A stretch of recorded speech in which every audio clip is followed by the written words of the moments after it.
Hello students, welcome to physics classes. आज electrostatics के तीसरे लेक्चर में हम वैद्युत क्षेत्र की तीव्रता, किसी बिंदु आवेश के कारण वैद्युत क्षेत्र की तीव्रता, कई बिंदु आवेशों के कारण किसी बिंदु पर वैद्युत क्षेत्र की तीव्रता, वैद्युत क्षेत्र का फिजिकल सिग्निफिकेंस, वैद्युत क्षेत्र रेखाएं या वैद्युत बल रेखाएं तथा वैद्युत बल रेखाओं के गुण या विशेषताएं, इसके बारे में जानेंगे। तो सबसे पहले तो हम ये जानें कि वैद्युत क्षेत्र होता क्या है। जैसे कि आप गुरुत्वीय क्षेत्र पढ़े हैं, इसी तरह से मैग्नेटिक फील्ड भी पढ़े हुए हैं। तो वैद्युत क्षेत्र होता क्या है? किसी आवेश या आवेशित वस्तु के चारों ओर वह क्षेत्र जिसमें उसके वैद्युत प्रभाव का अनुभव होता है, वह क्षेत्र वैद्युत क्षेत्र कहलाता है। जैसे यहां पर एक आवेश देख रहे हैं, यह आवेश धनात्मक आवेश है, तो इस आवेश के चारों ओर वैद्युत क्षेत्र होगा। तो इसमें अगर हम किसी एक दूसरे आवेश को ले आते हैं तो हम यहां पर ये देखेंगे कि इस पर कोई बल आरोपित होता है, यह इसकी तरफ खींचता है या इससे जो है दूर जाता है। तो यह जो मेन चार्ज है, इसे हम स्रोत आवेश कहेंगे, और जिस पर हम परीक्षण कर रहे हैं उसे हम जो है परीक्षण आवेश कहेंगे। तो यह जो परीक्षण आवेश होता है, यह इसका जो मैग्नीट्यूड है बहुत ही सूक्ष्म लिया जाता है। तो इस तरह से वैद्युत क्षेत्र को आप डिफाइन करते हैं कि किसी आवेश या आवेशित वस्तु के चारों ओर वह क्षेत्र जिसमें वैद्युत प्रभाव का अनुभव होता है, वह वैद्युत क्षेत्र कहलाता है। अब यह जो है वैद्युत क्षेत्र जो होगा तो उसकी तीव्रता कम होगी या अधिक होगी। तो वैद्युत क्षेत्र का जो मापन है वह उसकी तीव्रता से किया जाता है। तो अब ये तीव्रता क्या है? तो वैद्युत क्षेत्र के किसी बिंदु पर वैद्युत क्षेत्र की तीव्रता उस बिंदु पर रखे एकांक परीक्षण धन आवेश पर लगने वाले बल के बराबर होती है। अर्थात इस स्रोत आवेश के प्रभाव में अगर किसी एक आवेश को रखा, यह आवेश Q नाट है, प्लस Q नाट है, इस पर आवेश जो है यह प्लस Q नाट है। तो इस परीक्षण आवेश पर जितना बल यह आरोपित करेगा, जितना बल आरोपित करेगा, वही बल इस बिंदु पर वैद्युत क्षेत्र की तीव्रता कहलाती है। तो इस बिंदु P पर जो वैद्युत क्षेत्र की तीव्रता E, यह होगी F/Q नाट, मतलब कि लगने वाला फोर्स, और ये Q नाट जो है यह परीक्षण आवेश है, परीक्षण धन आवेश है।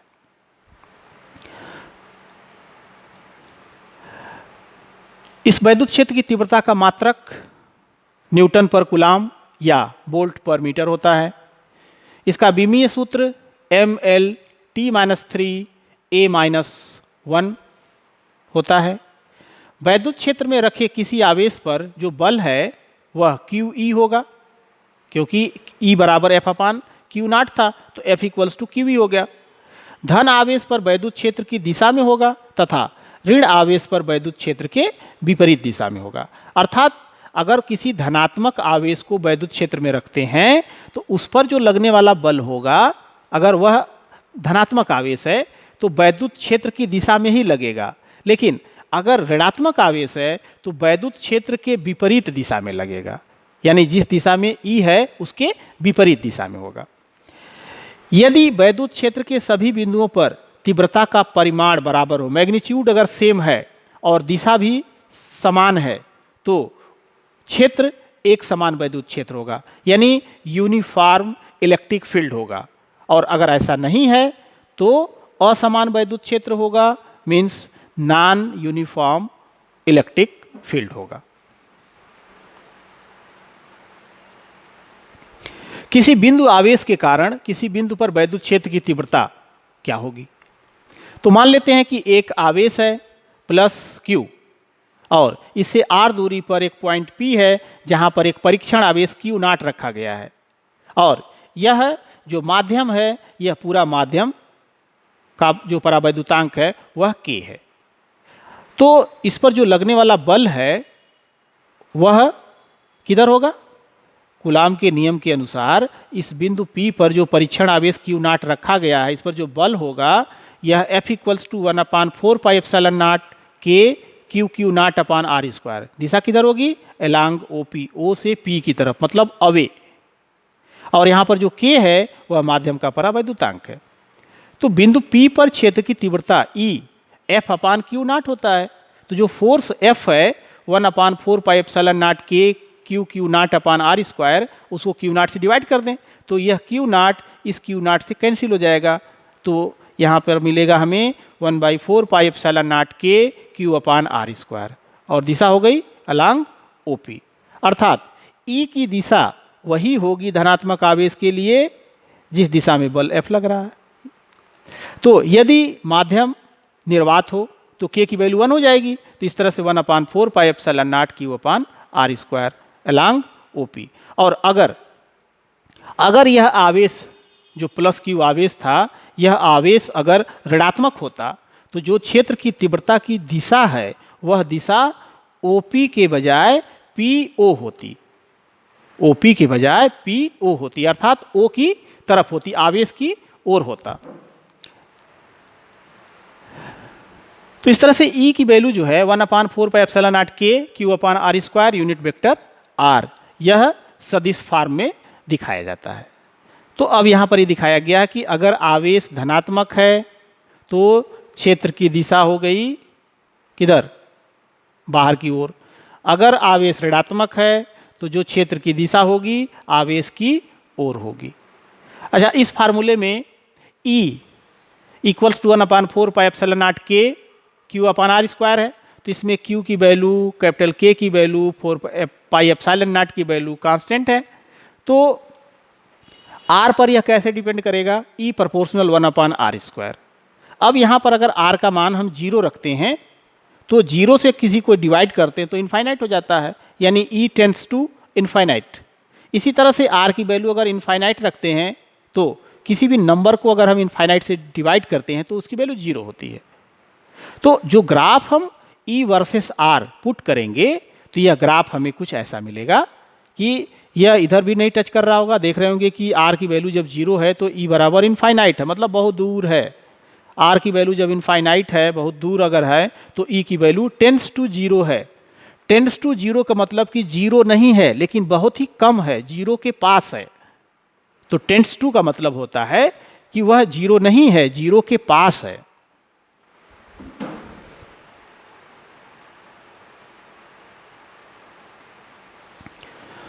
कई बिंदु आवेशों के कारण किसी बिंदु पर विद्युत क्षेत्र की तीव्रता, माने कई आवेश हैं, तो यहां पर भी होगा फिर आपका सुपरपोजिशन प्रिंसिपल, यानी अध्यारोपण का सिद्धांत। और किसके लिए?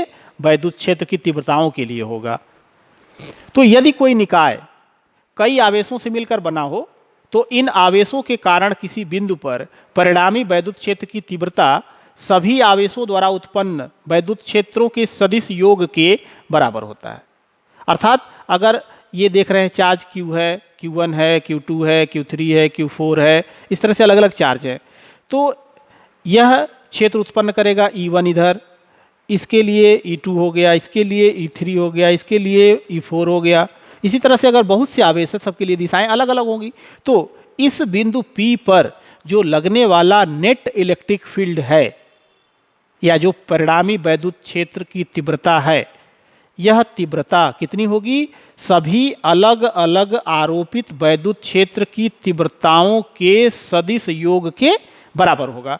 अर्थात EP यानी पॉइंट P पर जो नेट इलेक्ट्रिक फील्ड इंटेंसिटी होगी that will be vector sum of, यानी vector E1 plus vector E2 plus vector E3 plus vector E4 and so on. और इसे ही हम विद्युत क्षेत्र की तीव्रताओं का अध्यारोपण का सिद्धांत कहते हैं।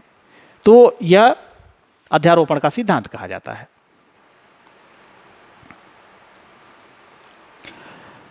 विद्युत क्षेत्र का भौतिक अर्थ, physical significance of electric field. Actual में ये विद्युत क्षेत्र है क्या, हम इसे कैसे जो है भौतिक के भाषा में, मतलब कि इसका जो फिजिकल सिग्निफिकेंस हम कैसे कहें कि यह वैद्युत क्षेत्र है। तो किसी आवेश पर जो लगने वाला बल होता है उसकी गणना हम कैसे करते हैं? कूलाम के नियम से करते हैं, और अगर कई आवेश हैं तो फिर अध्यारोपण के सिद्धांत का उपयोग करके किया जाता है। तो प्रत्येक आवेश या आवेशों का निकाय अपने चारों ओर कुछ वैद्युत प्रभाव उत्पन्न करता है, कुछ वैद्युत प्रभाव उत्पन्न करता है, जिसको कि हम वैद्युत क्षेत्र कहते हैं। तो जब किसी अन्य आवेश को इस वैद्युत क्षेत्र यानी इसके प्रभाव वाले क्षेत्र में रखते हैं तो आवेशित कण पर एक वैद्युत बल F बराबर QE लगता है। अतः वैद्युत क्षेत्र आवेशों के निकाय में कार्यरत वैद्युत बल को समझाने के लिए एक मध्यवर्ती राशि का कार्य करता है। तो जो वैद्युत क्षेत्र है यह वैद्युत बल को समझाने के लिए मध्यवर्ती, मतलब कि दोनों के बीच का, एक तरह से कह सकते हैं कि मीडिएटर है।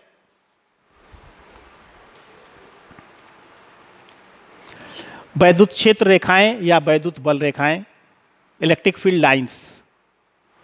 तो वैद्युत क्षेत्र होता क्या है ये आपने पढ़ा अभी। वैद्युत क्षेत्र रेखाएं क्या होती हैं या बल रेखाएं क्या होती हैं?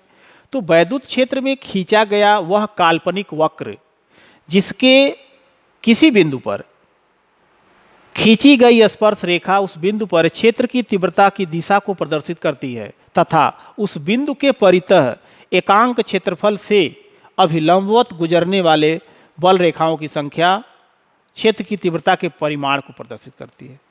तो जिस स्थान पर वैद्युत बल रेखाएं पास पास होती हैं वहां वैद्युत क्षेत्र प्रबल होता है, और जहां बल रेखाएं दूर दूर होती हैं वहां क्षेत्र जो है क्षीण होता है, अपेक्षाकृत कमजोर होता है।